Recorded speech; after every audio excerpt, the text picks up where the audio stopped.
welcome to Modern Goddess Talk, where we help you love yourself a little bit more and expand your mindset to that of a goddess so you can shine your true brilliance to the world.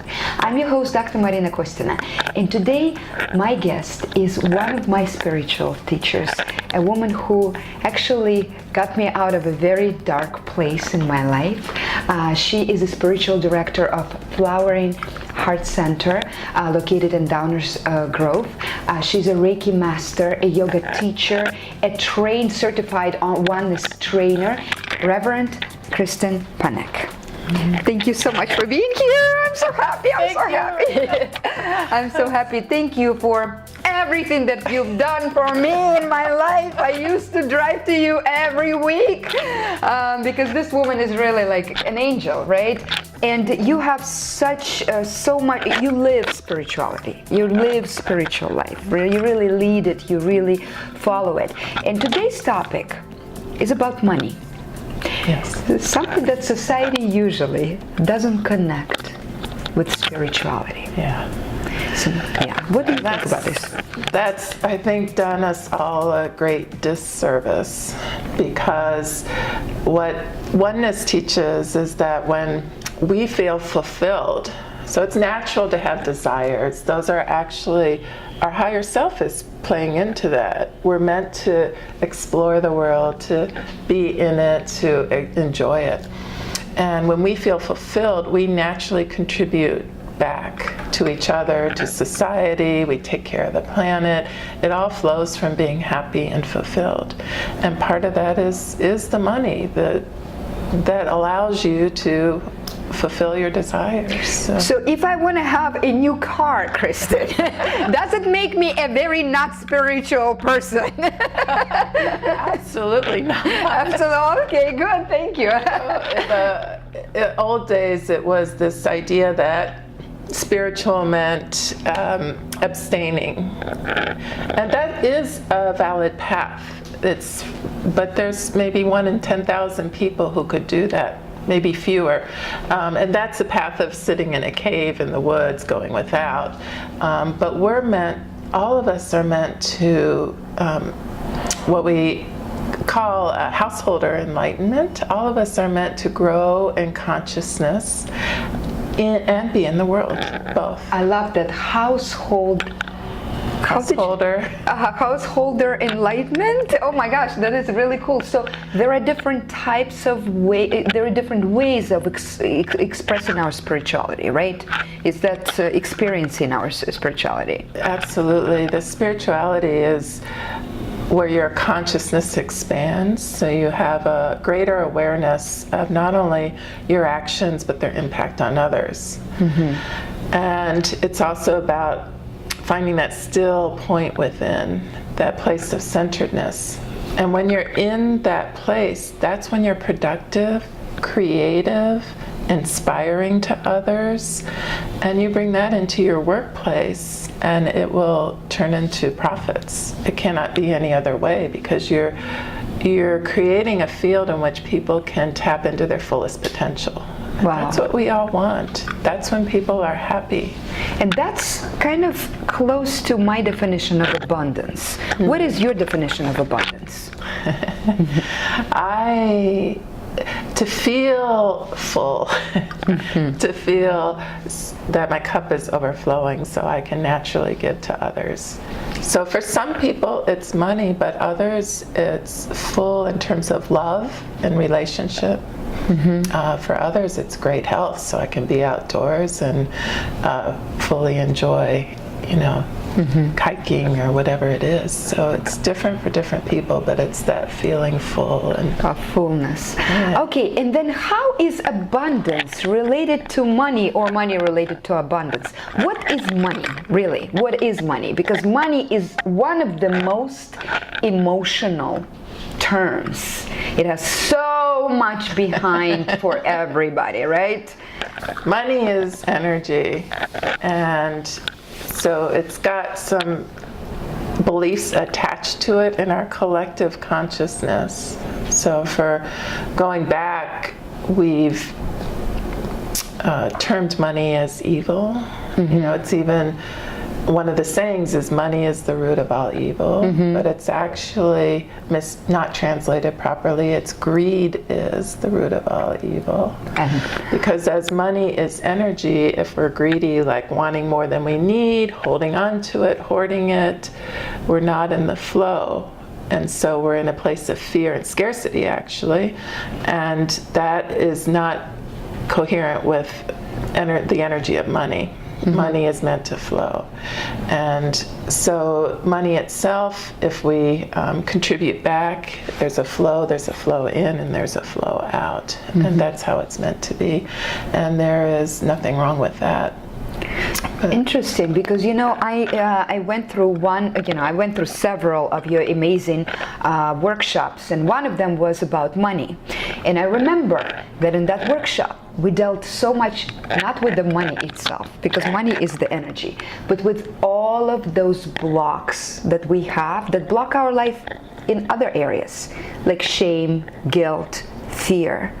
Right? Can you tell us a little bit about what kind of workshops you give that are related to money, so our audience can join them? We do a wealth process, which, as you said, is very powerful because it looks, first of all, directly at the energy of money, and are we respecting money? What is our relationship to the physical money? How do we receive money? Do we receive it with an open, a place of gratitude, or are we, no, I can't take that, I'm not worth it? So it starts to tap into some very deep-seated beliefs, like I'm not worthy is a very common one. And we look at beliefs like we may have been told when we were younger, it can go back to in childhood when you're in a store and you want these toys and your parents said, no, you can't have that, or we can't afford that, or you can't do that. You start to take on these beliefs that are operating and we're not even aware of it. So one of the things we do in the process is start to become aware of these beliefs. And once you become aware, they don't have to run you. You can see it and choose differently. And then all of those hook into the shame, I'm not good enough, the guilt, I don't deserve it. So all of those tap into the emotions, and we also allow those emotions to be there and move through. So often what happens is we don't want to look at the belief, we feel the shame and the guilt, so we suppress it, so we can't even see what's happening there. And so in this safe space of allowing, when you can actually feel it, they move, you can see what's operating, and you don't have to be at the effect of that. So we do wealth process. We just finished a 30-day process with the community around money, and a Pythagorean money box process, which was quite fun.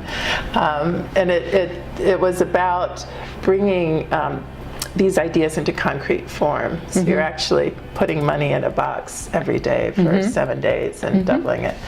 And that was quite fun. People got amazing insights from that, and they're already starting to see abundance coming in. I had on day 10 of that process, I received payment for a service I did a year and a half ago that I thought, I'm never going to get paid for it. It's fine, I just like. That is amazing. No, honestly, like I remember that you taught me really. I used to have change or, like those dollar bills and just, kind of put them everywhere. And now I try to put them with a lot of respect. Again, this no, don't pay me. I used to pay for everybody because that's how I felt, I don't know, self-worth probably. And now when I see that people give you, I see it as they also want to fulfill that, need to give. And when you say no, out of the goodness of your heart, you actually stop that energy flow. So now I always say thank you and accept. So yeah, I really loved all of these things that we've done. Could you share maybe one technique or a couple that our audience can take right now and start doing something to increase their flow of money and abundance? There's one simple, although it's not easy, and that is being aware of your words. So I'm finding, I practice this as well. I go to India quite often, and I have a desire to go back again. but the course that's coming up is too soon for a lot of reasons. And I find myself starting to tell somebody, I can't afford it right now. And I just stop, I just stop myself. Those words have power. And so, and I find that urge to say that so interesting. Like we bond from, I don't have enough. It's almost like a way of bonding. Yeah. So it's shifting that and saying, I'm choosing to do other things this time and I'll go later. Mm-hmm. So focusing on, I'm choosing to do this. As opposed to I can't. As opposed to I can't. And it's interesting because I see people rationalizing it like it's the second time this year this group is going to India, and so a friend of mine who can't afford it says, oh, I think it's better to go once a year. Uh-huh. So our mind creates all these reasons why we shouldn't. Excuses. Mm-hmm. But so looking at that, don't say that. If the universe gifted me the money and cleared my schedule, I'd be there. Mm-hmm. So always leave the door open for that magic to happen. That happened to me a couple of years ago. I wanted to go to India. I just couldn't at that point for lots of reasons. And a woman showed up to my blessing evening and she said, do you have miles? And I said, yeah. She goes, I was told to take you to India. She gifted me with the India course, and I used my miles for the plane ticket. So magic like that happens. Amazing. I know. Well, you are a magical woman. You create magic, and creating magic is really not necessarily something that comes from somewhere. It's also practice. It's also being disciplined in choosing to see that magic, right? Because many people have it, but they just don't see it. Yeah, we attach to the negativity, the negative thoughts, and we speak those. And so it's really bringing ruthless awareness to our thoughts and our words. Mm-hmm. Creating what we want, focusing on the solution rather than the problem. Exactly. And so you do this, you created an amazing center. Really, you attract so many wonderful people at different stages. There are people who've never meditated, to people who went to India with you, right, and had this whole awareness process, right? So can you tell us a little bit of your usual strategies, techniques, workshops, or maybe practices, what our audience how can they join you on your journey?